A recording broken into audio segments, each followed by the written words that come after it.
Today we welcome Nabil Malouli. Nabil serves as DHL SVP Global Ecommerce and Returns. Welcome, Nabil. Well, it's nice to meet you. My pleasure. Thank you for having me. Let's get right into it. One thing I know you're very passionate about, as you are responsible for it in your role, is returns.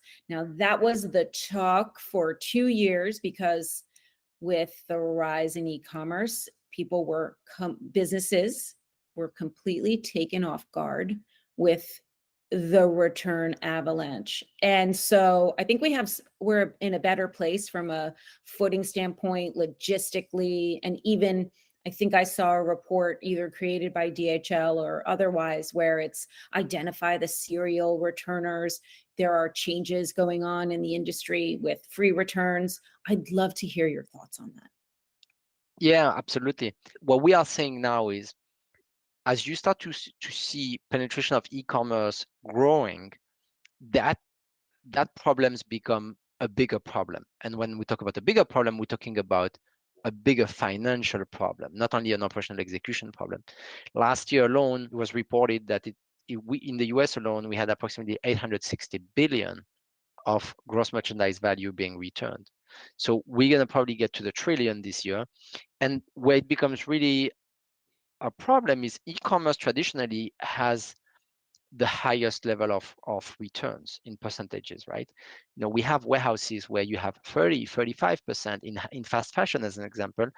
And these businesses, they are built that way. They are built with a rate of returns that is 30%, and that's okay. It's the business model. But when you start to look at like general statistics, what you see is that in 2012, 2013, the rate of returns across the industry in e-commerce was around 10 to 11%.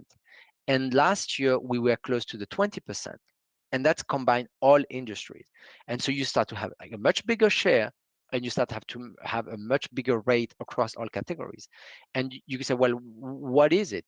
I think there is a combination of factors. There is a lot of people that have experienced different type of categories of products during COVID that they were not buying necessarily online because they had no choice. So I could have been a buyer, an online buyer for 10 years and never bought clothing because I just felt like, oh, I need to try it. And then suddenly, well, I have no choice, right? And so I'm like, okay, let me try it. And then I'm like, oh, this shirt doesn't look like the models on me. Well, guess what? You're not the only one.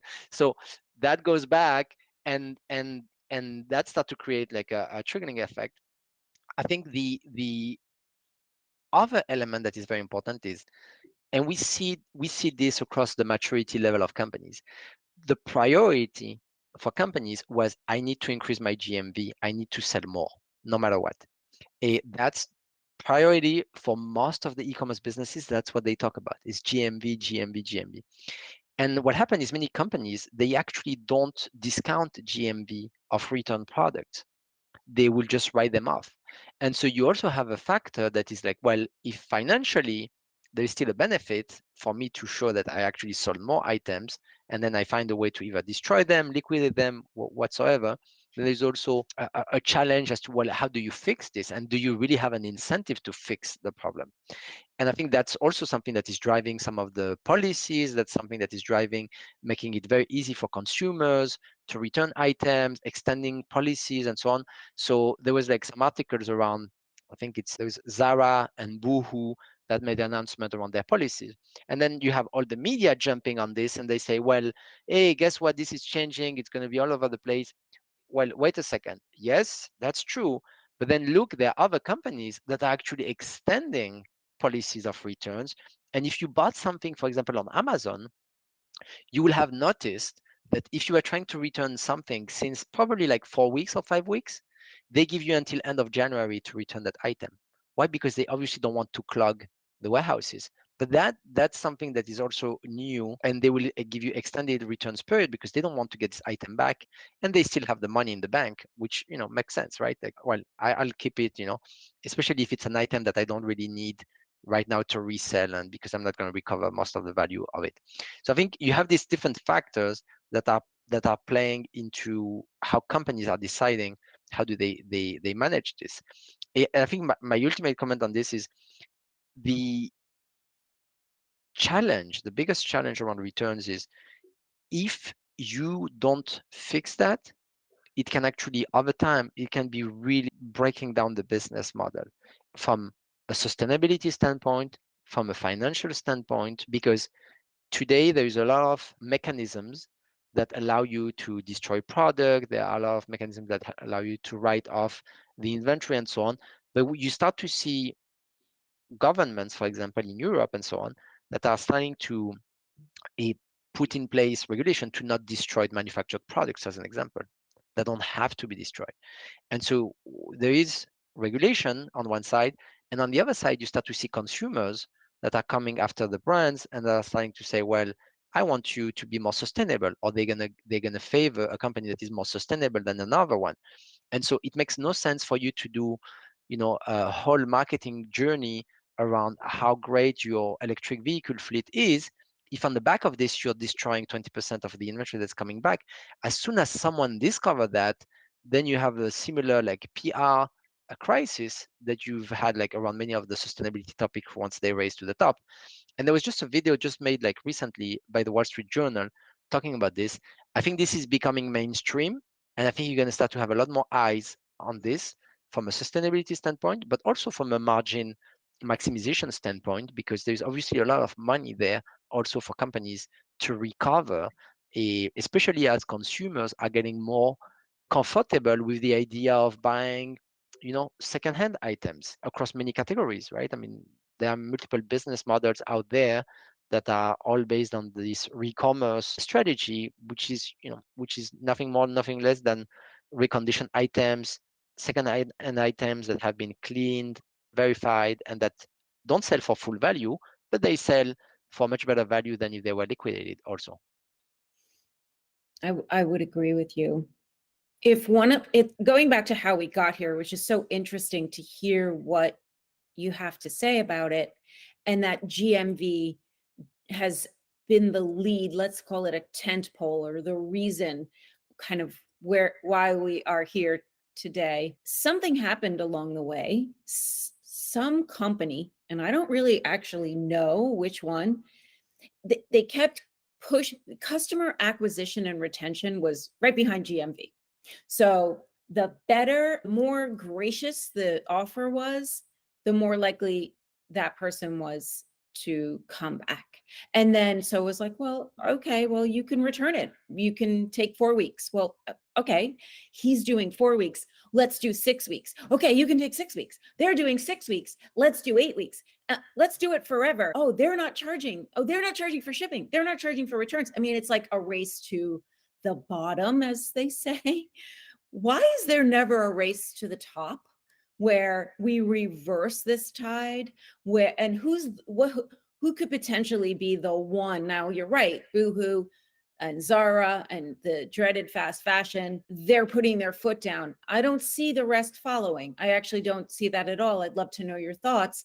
And what would it take? And maybe it would take, it's going to be very, very 2022, 2023, and it's just going to be totally driven by shame on social media, showing the burning of product, showing the packs and piles and stacks. I'm trying to say stacks of burning clothing in Ghana and Colombia. So what is your thought? I mean, do you have a thought on why there's never that like race to reverse something that actually did us no good? I think there is an awareness level that is not yet there. I think as obvious or strange as it sounds, people don't worry about this. They don't think about this. If people would think about this, you can ask many people actually around you. When someone tells you an anecdote and they say, oh, I just bought these 5 pair of shoes, I tried them and I sent 4 back, and on the same dinner they tell you they are very conscious about the environment and they are not eating meat because of that, you're like, well, do you realize that this makes no sense? Because and people will say like, what do you mean? Like, no, I had no idea, right? So I think it's not something that is obvious, even if it is obvious, but people don't necessarily think about it. That's why I think the increasing the awareness of what is happening, I think, is important. But to be honest, it's reverse logistics, and the topic of returns is almost one of this, like, it's kind of like the unsexy part to talk about in e-commerce. And so people don't really want to talk about this. They want to talk, even if they talk about sustainability. If you look at the content produced, most of the discussion is around electrification of deliveries, eventually packaging, you know, but there is a lot of other things that are actually way more impactful than that. If you're gonna destroy an item, if you moved it in an electric fleet or not, well, it doesn't matter, because ultimately you. So I think a big part of it is awareness. I think the second part is, look, companies take decisions based on what their consumer says, right? And I think we are in an interesting time, because you can read a lot of studies out there, and studies will suggest that Gen Z are consumers that are way more worried and concerned around the sustainability of what they buy, and so on. Okay, great. Now show me that in data, right? Well, we did a survey. Okay, great. If you go online and you look at the most downloaded apps in the US, and the most successful companies in the fashion space, you're gonna find a company called Shane, right?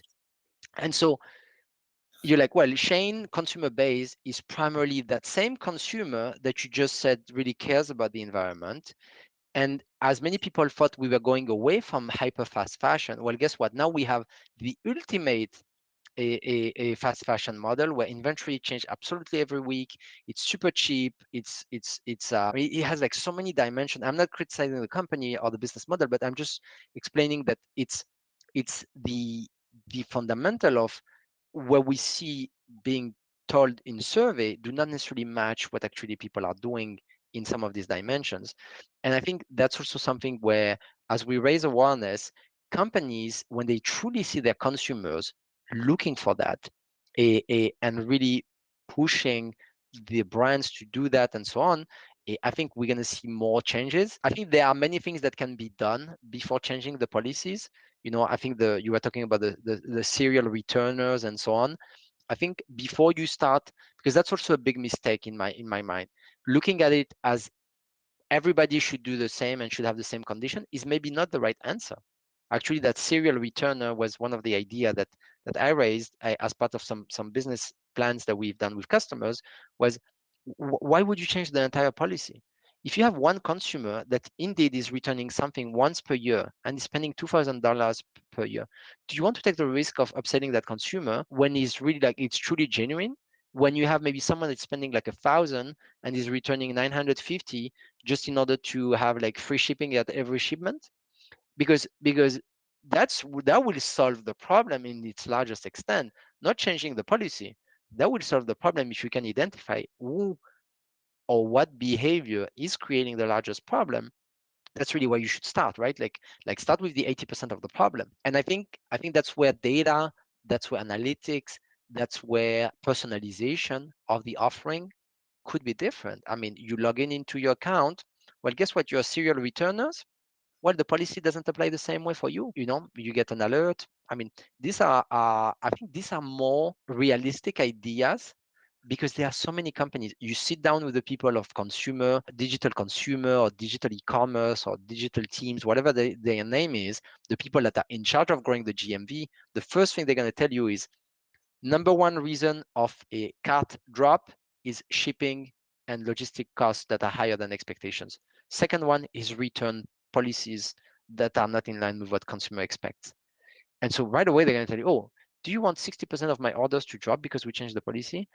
Impossible. And that's why I think there is this need, but we should be really thinking more pragmatic and not really looking at everybody apply the same way. And I will make a last comment on this, is the same. Everybody's like, oh, Zara did this, they're going to set the trend and so on. And the answer is probably not. Why? Because Zara is Zara. Zara is a very well-known brand. People go, they look for Zara. You don't end up in Zara because you saw a post of someone else in Instagram or in TikTok and so on. Or maybe you do, but most of their name is already built. They have a very strong brand. They have people that love them, and they have a lot of loyal customers. And on top, they have a brick and mortar network where they do accept free returns into, which is a vast network of stores. So if you don't have that, do you go and you do the same thing? Well, if in this case, I'm going to take the defense of the other companies. If I don't have that, maybe I'll think about it twice before I say, well, I'm going to do the same than Zara. Great.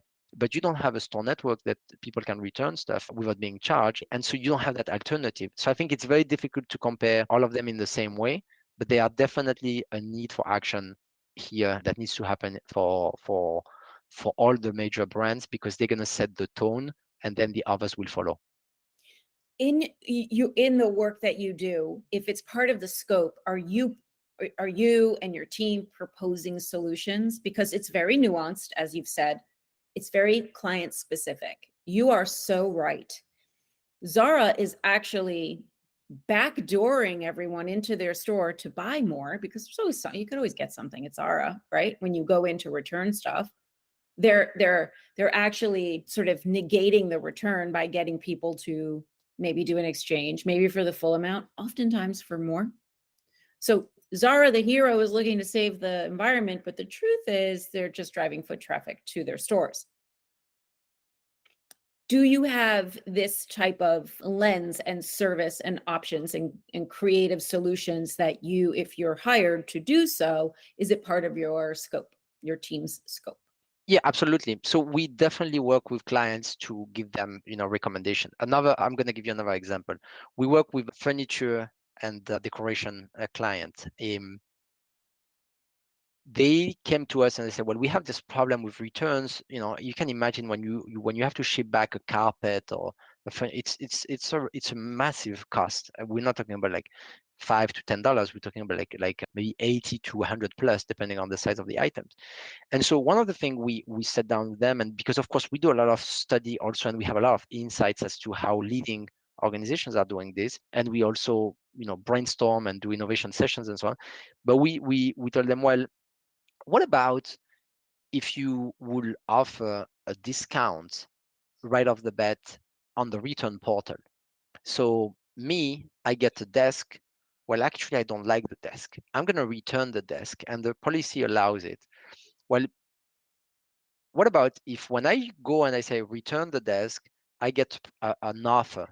Hey, look, we're going to give you 20%, 15%, 10% discount immediately if you keep it. Isn't that a better actually scenario? You're going to lose part of the value of the item, but you are actually just that investment will save you money compared to just returning the item, which doesn't mean that's just returning the item. You have to process it, you have to repackaging it, then and so on to be able to resell it if you are able to resell it. So these are the type of ideas and type of programs that we work on. Some of them we have a direct influence to implement, but some of them sometimes they are part of this wider strategic engagement that we have with them, where we are not going to be the one giving a discount on their return portal, as an example.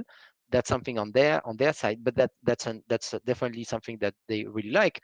Another one we also worked with a client to implement is when you return items, oftentimes consumers will use the box that they have at home, right? Or they'll use whatever they have. And obviously this is definitely not optimized packaging.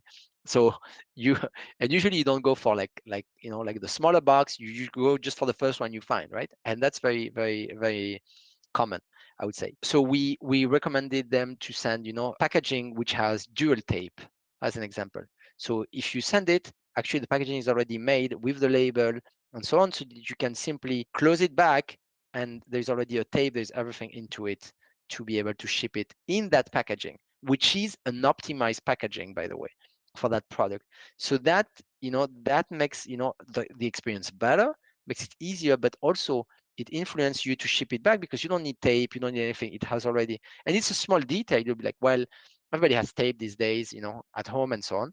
But it's small detail, but you say, oh, great, the box is already ready to send it back also. Well, I'll send it in that box. So I think there are a lot of like tactical things like that we go from very high level to very tactical in these engagements. Yes. Actually, that reminds me of something I heard. It was an apparel company. So let's say in that case, you're ordering 3 sizes because you never bought it before and you don't know, maybe you're in the middle, maybe you're smaller, maybe you're bigger. So they instituted a policy where if you don't use an AI try-on fit that they have on their e-com, if you don't actually use it, you can't return it. If you do use it, you can. And that is an interesting way to look at furniture as well, which is use the AI, check out if it looks good in your room, make sure it fits. Can you imagine someone ordering a sofa and has to return it because they didn't measure? I mean, and then it's on you to take it back and maybe it gets damaged in the shipment. That's an insane world to live in as a business model, the free reign of it. So conditional returns, I think that's what we're going to call it. Conditional returns based on certain criteria and certain individuals, but not across the board blanket. That's the new way. Let's say the old way was everyone did everything and it was a race to the bottom. The new way, the way to claw out of this is conditional, and it's going to be built like not a house of cards, but really like a solid house, brick by brick, with each of these things being layered on by great technology solutions that you guys recommend. I mean, there's no one more on the front lines than you guys, where you're part of a larger organization. So you have like visibility onto all of the all of the different aspects of logistics and supply chain. Yeah, absolutely. I like the conditional return as a standard. I mean, one thing that I will add, I think, Christine, I think it's a great point that you made, is we have to keep in perspective that at some point, e-commerce becomes commerce. So I did a little bit of research, and what I found was that there are two divisions, and I want to see if I understand where your expertise is being applied. So there's one division that's DHL Supply Chain. We do everything. We do last mile, we do fulfillment, basically everything that happened from the time you push to the checkout button up to that package delivering to your home. That's what I do, including if you want to return an item, everything that happened from the time you say, I want to return that item, up to that product coming back to inventory or to destruction or whatever that might be. The way I would describe it is I work with companies to build their consumer-facing e-commerce network. So that's what we do basically. And we primarily focus on Fortune 500s, but we also work with smaller and medium-sized businesses. But basically customers will come to us and they would say, well, I'm trying to achieve these objectives from a supply chain perspective and from an e-commerce business perspective. Obviously, I want to grow my GMV. I want to get to consumer in 2 days. I want to build these capabilities. How can you help me to do that? And so we help them from the concept aspects of designing. You're going to need 2 warehouses here. You're going to need to use 5 delivery companies. You're going to need to bring automation. You're going to need to do X, Y, Z, up to the time they say, yeah, I like that. I don't really want to do this. I think this is going to be too expensive. I like this. And then we build a solution with them, and then we implement it for them and we execute it. So you have consultative services for digitization Absolutely. of retailers. Absolutely. An integrator of technologies. So when you run an e-commerce business, you do have a lot of technology elements into it. You have your web shop, you have your integration, you have inventory synchronization, your order management, and so on. You have your ERP, your POS, and so on. And we will integrate with all these channels and all these technologies underneath in order to be able to orchestrate the physical move of these products and the interface between technology, digital, and physical space and movements of goods. That's really where we play. So as a consultative aspect, do you only recommend your services? Is it the how to make the cake and then the cake too? Or No. are you on the same, what's I think very interesting for people listening is, and we need to clarify this, that you're providing consultative services like Accenture would, like Deloitte would, and you're looking at someone from a completely agnostic perspective and making those recommendations. Which one is it? It's we know we want DHL and we want to figure this out and we want you to consult with us, or we're looking at this completely blank slate? Yeah, it's a great question. I will tell you that our main objective, we don't do consultancy to do consultancy in general.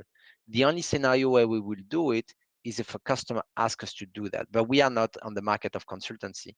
We go and provide this consultancy for customers that actually want us to run their business. And running their business doesn't mean it's all DHL trucks and all DHL warehouses and so on. It's a lot of partners. It's playing and using the competitors for some of the areas. We look always at the best in class, the best service, best cost, in order to make the definition of what we will use. In contract logistics, in the US market, we have approximately 6.5, 7% market share. The second biggest company has 2%. So, and then beyond that is like 1% below. So we have 70,000 people just in that business in fulfillment in the US with like 500 warehouses. We've been very focused on sophisticated, large scale, premium brands that are really looking for service and quality. But our role is to orchestrate that full end to end.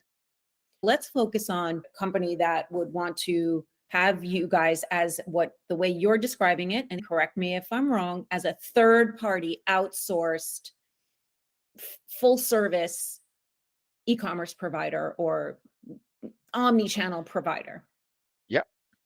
Yeah, absolutely. That's really the right way to describe it. I like to simplify my work by saying we are helping companies to bring you as a consumer your purchase faster, cheaper, and in a better quality. That's really what we do.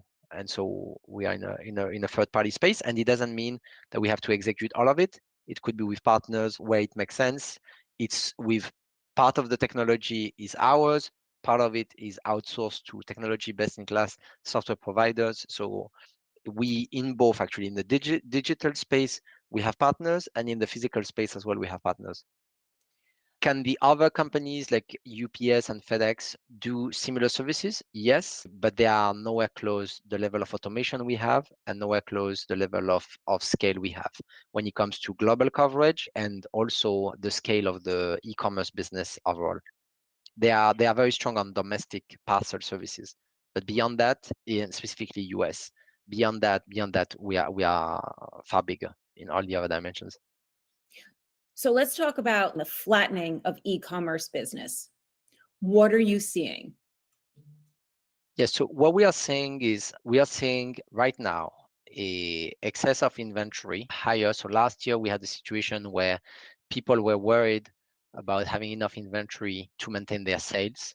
And this year we're seeing companies more worried about their ability to convince customers to basically buy as much as they did last year. We have seen in terms of volumes of order, which I think is way more interesting to look at than gross merchandise value, because gross merchandise value, you can always have the argument around inflation numbers and how much you put, into factoring. You can show +5 or +8% on GMV, and people could say, well, that's actually the same number than last year if you put the inflation into the GMV of last year.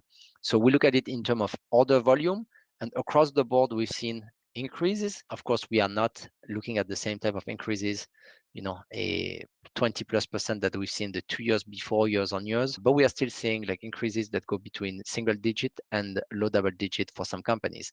Obviously, there is a mix, but overall, it has been actually surprisingly positive for many people that even the order volume is actually up overall. I think there is a rationale also around this, which is companies have tried to, obviously, because of excess of inventory, have been more aggressive, maybe on some of the discounts that they are doing.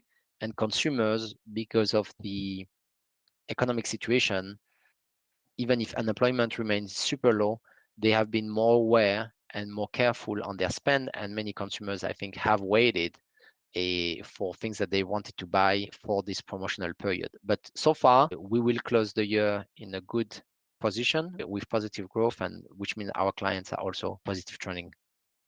And you anticipate sort of that single digit, low double digit growth over the next, well, let's say 2023. I think people are kind of holding their breath a little bit on, but that sort of, I think, would feel about the same, but I'd love your perspective on that. Yeah, I think so. I really think so. I think we are definitely not yet into a recovery mode or where there is any major sign of improvement.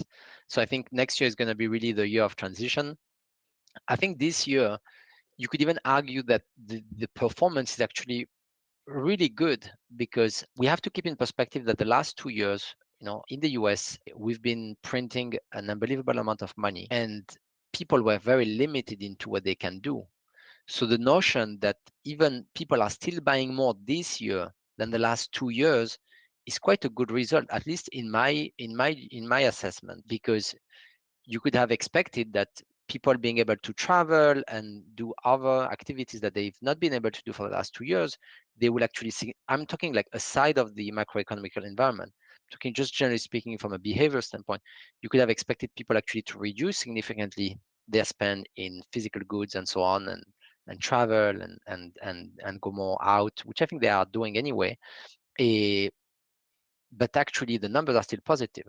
So I think next year we will be in the same line. I think we will see single digits, depending on the categories, to low double digits on some categories. I would probably suggest an average of somewhere in like the 10 to 12% growth for the year. I'm in agreement with you on the outlook for 2023. Right? As companies mature their journey, e-commerce becomes commerce. There is no anymore like a special team. There is not anymore. It gets unified, and then you really just talk about like, well, it's a channel, and how do you unify the experience and so on. And so there is no doubt that at some point, you'll get there where people will be like, well, we should simply look at ways of optimizing, and that's not anymore a race to just GMV. And it's really around like, how do you optimize these flows and so on. I think the companies that are able to work on these things proactively and earlier will be better positioned. And one other thing that I think is going to be relevant is, as we are going into more, I mean, you can imagine, right? Like, we are coming on the back of 2 years and a half, which for businesses that are selling physical products have been amazing, right? I mean, it's simply, it has been, every single stat you look at has been a growth that is a 40, 50, 60, 70%, even businesses at large scale already, and the smaller businesses in the hundreds in some cases.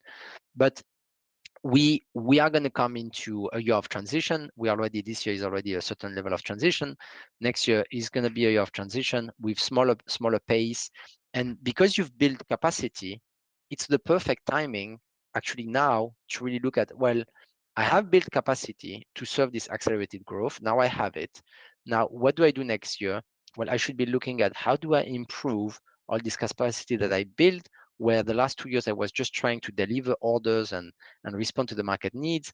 Now I have a bit of time in order to actually really improve what I have, and fine tune my supply chain in order to be able to responding to these needs in a better way. And I think this is in multi-dimension, right? I mean, when we talk about returns, or we talk about distribution of product in the first place, the use, for example, of buy online, pick up in store, or the use of pack stations or parcel lockers, there are multiple ways that companies can use in order to provide a better optimized network and a more sustainable one. And I think we are just getting started in that regard. I think that's a place that's going to still evolve and improve in a significant manner for the coming probably 10 to 20 years.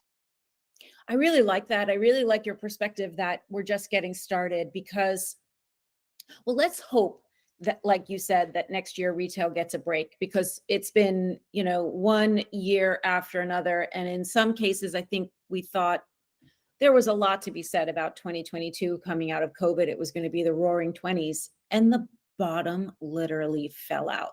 So once again, instead of just doing the things you plan to do in retail and e-commerce, you're pivoting, scrambling, whack-a-mole. Oh, this problem, got that. Here's a new one. And, sort of the only constant, the only thing in life, it's the only thing in life that you can count on is change. I don't know what the saying is. I've already used one pun this call, so that's it. I can't use any more, but there has not been that breath to stop and say, okay, well, what do we do now?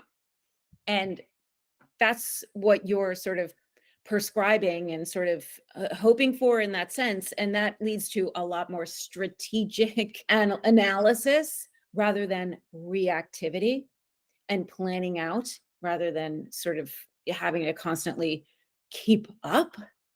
So we can only really hope for that. And I just want to thank you so much for your insights and all that you had to share. Thank you, Christine. It was a pleasure to be on the podcast. It's my pleasure. Thank you, Nabil.